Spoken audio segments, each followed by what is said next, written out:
left onto South Lake Orlando Parkway. Alright.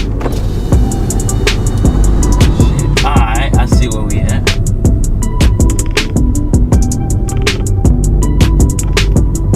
Bro, where you at? Alright, bro, come outside.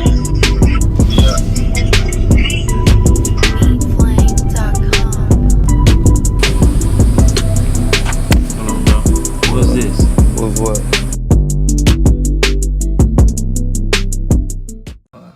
Just Kerry here. Go ahead and introduce yourself. What's up, man? It's Yola The Villain, man. I'm here, man.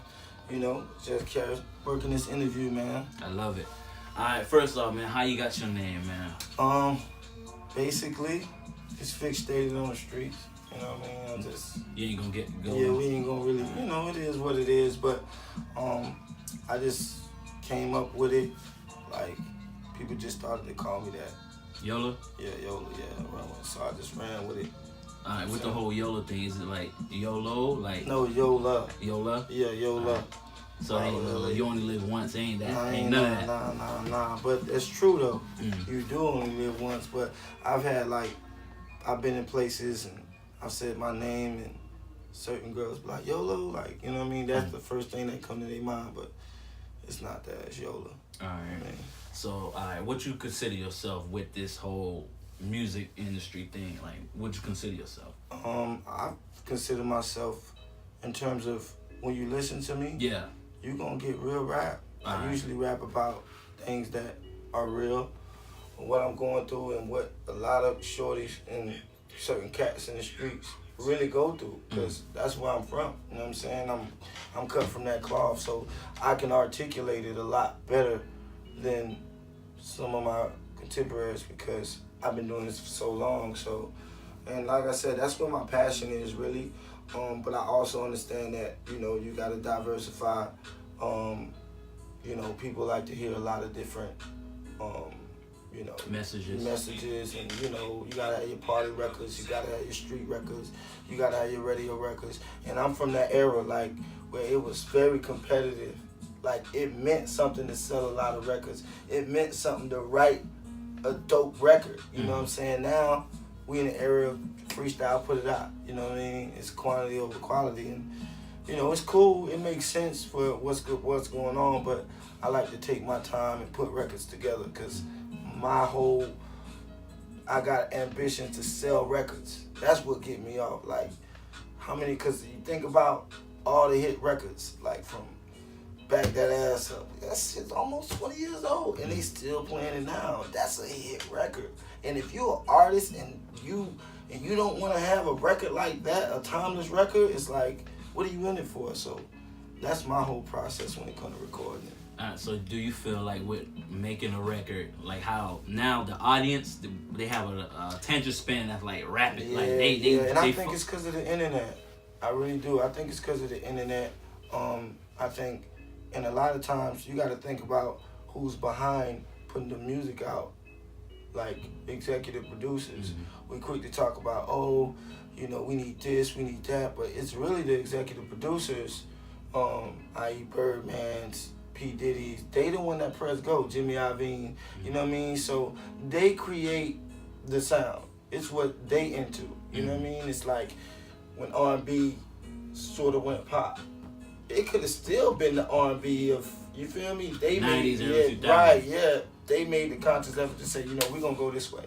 So it's, you know, like I said, it's cool, but, you know, those records only last months and it's on to the next record. You know what I mean? And that's the, you know, like for a catalog, it's cool, but it's without virtually no hit records, it means nothing. So do you feel like with the artists nowadays and the music that they make, like, do you feel like they don't really have anybody with the potential to have a longevity in the whole music industry, or they got some people like they gonna pop right now and then like, all right, but now we gonna have to work on the whole lyrical content. It's not even necessarily lyrical. It depends on what you mean by lyrical, because you could be lyrical and not necessarily be super talented. They have a message. How about that? Like, yeah, people, like when they raps or they songs or whatever, like when they listen to it, right. or what the audience listen to it, like, okay, I can feel this. Yeah, Let right. me give you an example. Tekashi 6ix9ine. Right. His shit, snap, like that shit pop. Like, okay, you and your whip, bass booming, whatever.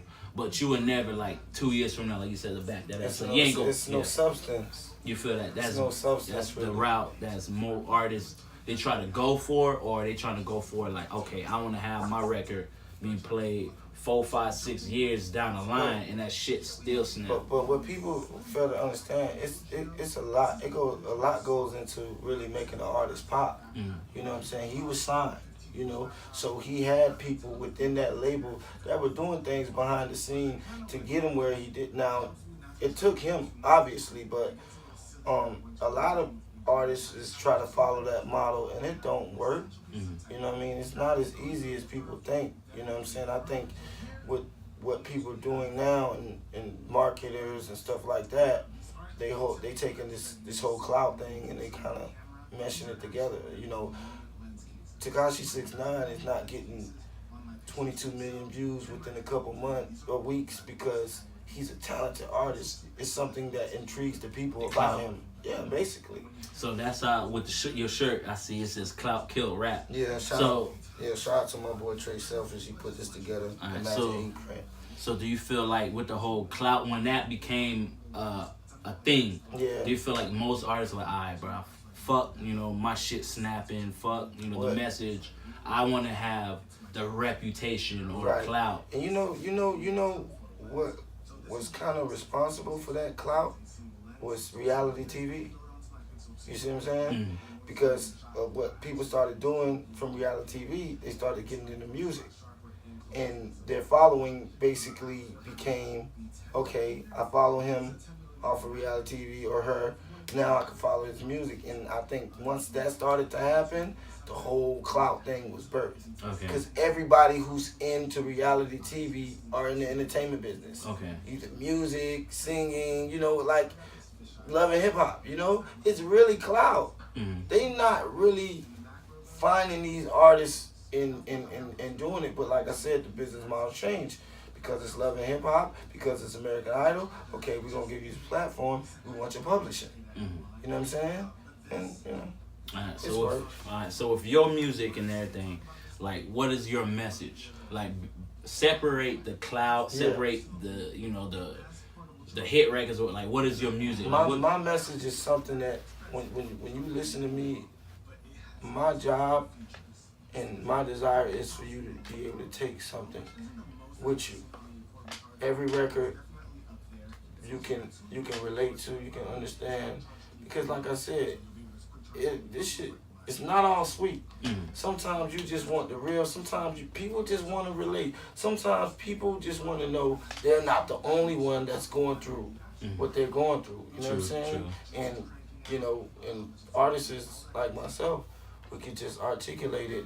And like I said, I did a remix to Stay Woke, and I sent it to my little cousin, you know, just to kind of let him know what I'm doing. He's like, bro, you just don't know I needed that. You know what I'm saying? So and that's my whole goal, man, is to, and every time I put out certain records, online freestyles or whatever, people like, this is what the game's been missing. You know what I'm saying? But it's not intentional. I'm giving, you know, like when they say, oh, Jay-Z, why don't you go back to the old Jay-Z? Blueprint. That's what he was going through at that time. And that's why you got that J, you feel me? So when people say this is what the game needs, of course, but it's what I'm going through now.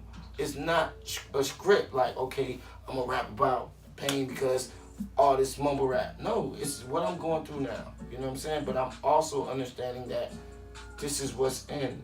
So I got to fall in line, but do it my way. You know what I'm saying? So like with all that being said, do you feel like nowadays less artists or less rappers or less singers, they're dealing with issues that they put in the music, or now they just say, no, I'm finna have my content or whatever I'm saying based on the way that's right now? Well, it depends. When you talk about artists that's signed or independent, when you're a signed artist, you know, it's what they want. You know what I mean? When you're an independent artist like myself, you just putting out material, you know what I'm saying? And sometimes, like, there's a lot of conflict between artists and management because you know, what made them hot is what the reason why, you know what I mean? As soon as you get to a business base, now they want to change it up. You know what I mean? So it's like, you know, like I said, it's artists gonna have their own lane, and whatever works for you, stick to it. I mean, you know, just keep plugging away. But for me, personally, I like with a lot going on with the artists in the city. You got Clout, D-Boy, that's my guy, Cocky. He got phenomenal work. It's a lot of records I ain't heard that he dope, Dreesy.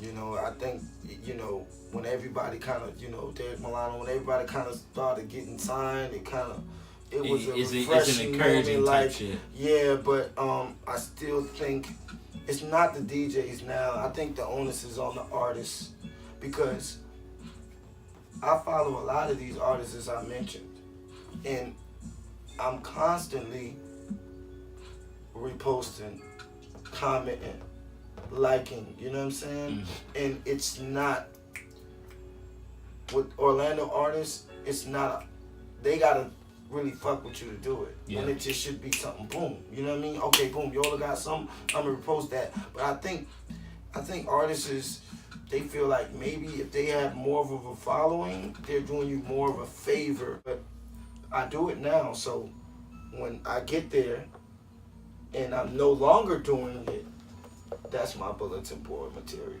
because I was doing it. You know what I mean? So, so you got anything coming up? Yeah, definitely. I got a record called Rags to Riches. It's in the works now. It's going to be mixed by DJ 100. I also got a project called 888. Right now, what I'm doing now, all I'm doing now is putting out content, musical content on Instagram, you know what I'm saying, freestyles and shit. Because I feel like, you know, a lot of times when you try to just put out records, you got to go through the producer. It's so much legwork when you're trying to put out individual records and then try to get DJs to play them. So if you got talent and you could really rap, you could put out rapping on these instrumentals just to keep the content going until you get your shit together in terms of trying to push a record. So that's what I'm doing now, and you know, it'll be out soon. All right. Lastly, 5 years, where you see yourself? Oh man, 5 years, where I see myself,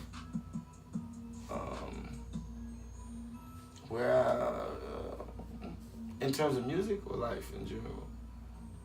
Well, regardless. Being happy, man. You know what I mean? I think my life is finally transitioning, and you know, once God started to weed out, okay, he's gone. But nah, wait a minute. No, okay, I understand. Once God started to weed out the people you really love, you know what I mean? And now it's only you and just one or two people, that's when you know you're headed places. Because, like I said, the higher you go, the more you'll lose. And that's the sacrifice. I love it. You know what I mean? So. Alright, man. Just Kerry, you got anything else you want to say? Follow me at Yola, YOLA_TV, Instagram, Twitter, Snapchat, all that. You know what I'm saying? Yola The Villain on Facebook. You know, man, we working. Shout out to Straight for Life, Life a Gamble. You know what I'm saying? DSM. You know, we working, man.